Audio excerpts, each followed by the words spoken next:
गान लगी। दूल्हा जब बात करे तो गाली गाती करे करना। तुम्हें गाँव में रीत है गाली गाली। आज के जमाने में कलयुग में तो रीत ही बदली। गाली ऐसी ऐसी गाती करे चल कौन सा पत्र खोल दो मान पत्र खोलती विद्वान से लिखवाए के ले आती करे। सही बात। आजकल की माताएं जब गाली गाती तो कैसी गाती मैया कि तुम्हारी जैसे लड़का मैं छप्पर पर डरे हैं। जब लड़का छप्पर पे ही डरे थे तो काय कुआ ढूंढन गए थे। एक छप्पर पे उतारते थे ब्याह कर देते फिर छप्पर पे ही टंग देते। तो महाराज आज के जमाने में और पहले के जमाने में जमीन आसमान का फर्क हो गया है। जब भगवान कन्हैया का विवाह रुक्मिणी के साथ हुआ तो द्वारका की जितनी बिटियां हैं सो सब कन्हैया का जे गाली गान लगी। का बोली लला तुम्हें ब्याह को तो शौक आता जब तुम जब बिटिया को अकेली बजाए ले आए न कोई बरातियां लेके गए और न कछु है। और तुम जब बिटिया को अकेले ही लेके चले आए और महाराज लड़की क्या बोली सुना। अरे मोर मुकुट सिर बांध लला और दोए बाप न के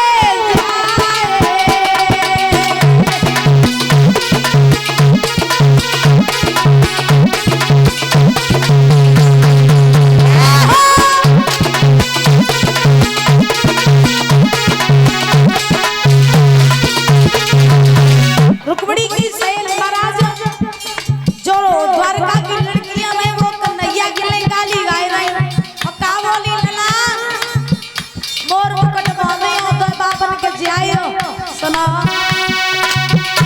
अरे मोर मुकुट सिर बांध लला दोए बापन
तुम करिया दे सुनो।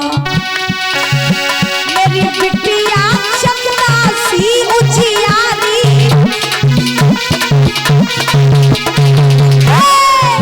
मेरी बिटिया चंदा सी उजियारी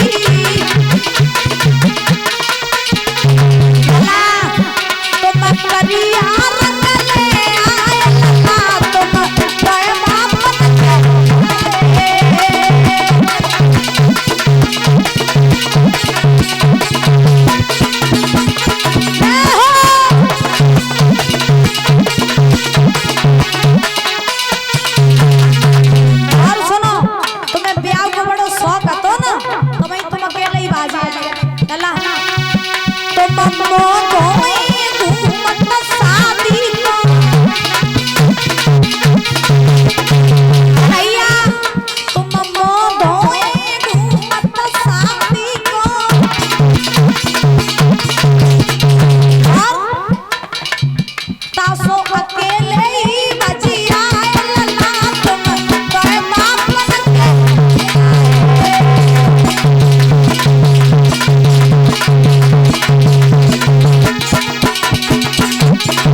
आज नाश्ता पानी की व्यवस्था कर रही है।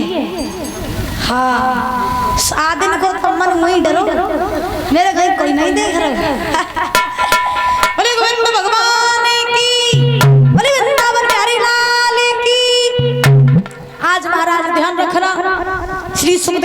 समझा रहे हैं कि हे राजन परीक्षित, भगवान कन्हैया का पहला विवाह हुआ रुक्मिणी के साथ।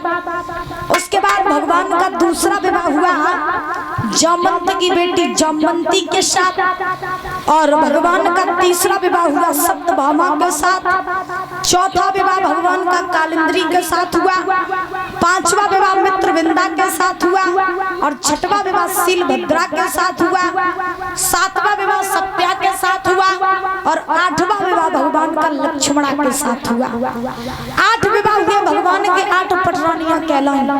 लेकिन कहा जाता है कि 16,108 विवाह क्यों भगवान ने किए? ये तो 8 ही विवाह हो गए, फिर 16,000 ये कौन थी कन्याएं? और 16,000 कन्याओं के साथ में 16,100 कन्याओं के साथ में भगवान ने विवाह क्यों किया? तो कहा जाता है एक भौमासुर नाम का राक्षस था। किस नाम का परीक्षित महाराज? भौमासुर। उस राक्षस का ये संकल्प था कि वो 20,000 कन्याओं के साथ में विवाह करना चाहता था। 20,000 कन्याओं के साथ। तो उस राक्षस को जो भी लड़की पसंद आ जाती थी उसे पकड़ करके वो बंदी बना लेता था। ऐसे धीरे धीरे धीरे धीरे उस राक्षस ने 16,100 कन्याओं को बंदी बना लिया। वो सभी लड़कियां व्याकुल होने लगी, परेशान होने लगी, और भगवान से प्रार्थना करने लगी, हे द्वारकाधीश भगवान कन्हैया, आप कब आएंगे और मुझे इस राक्षस की कैद से कब आजाद करवाएंगे? प्रभु मेरी टेर को सुनिए, क्योंकि आपके सिवा हमारा और कोई नहीं है। तब भगवान ने लड़कियों की आवाज को सुना, टेर को सुना।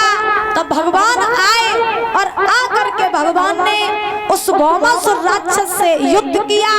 युद्ध में उस राक्षस का वध कर दिया। वध करके भगवान उन लड़कियों के पास में आए, बोले सुनो, अब तुम सब आजाद हो। मैंने उस राक्षस को मार दिया, अब तुम अपने अपने घर जाओ। लड़कियों ने हाथ जोड़ लिए, प्रभु मेरी बात सुनो।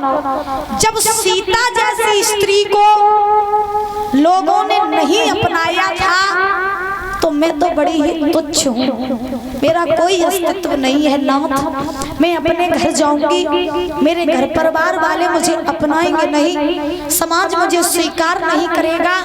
इसलिए हे नाथ, कृपया करके आप मुझे अपने चरणों की दासी बना लीजिए। जो ये बात कही तो भगवान कन्हैया ने 16,100 महाराज लड़कियों के साथ में विवाह कर लिया। अब 16,100 ये और 8 वो, 16,108 विवाह हो गए। अब सुनो, बहुत से लोग ये कहते हैं कि भगवान कन्हैया सबसे ज्यादा प्रेम करते थे राधा जी से, क्योंकि जहां भी जाओ, जहां भी देखो, कोई महाराज रुक्मिणी कृष्ण नहीं कहता है, कोई सत्यभामा कृष्ण नहीं कहता, कोई जामवंती कृष्ण नहीं कहता, कोई लक्ष्मणा कृष्ण नहीं कहता।